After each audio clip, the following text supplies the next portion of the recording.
street kit installation on a Sportsman 450 Utility Edition. And right now we have the left blinkers on.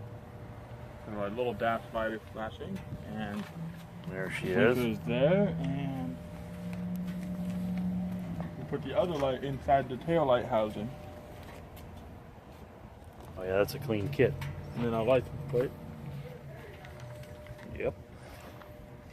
And then our right. Oh, you got your right.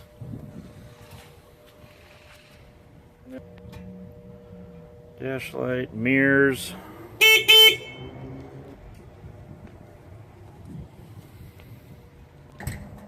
Utility comes with the insert already, just as you see it. These beefy racks. Rear hitch insert.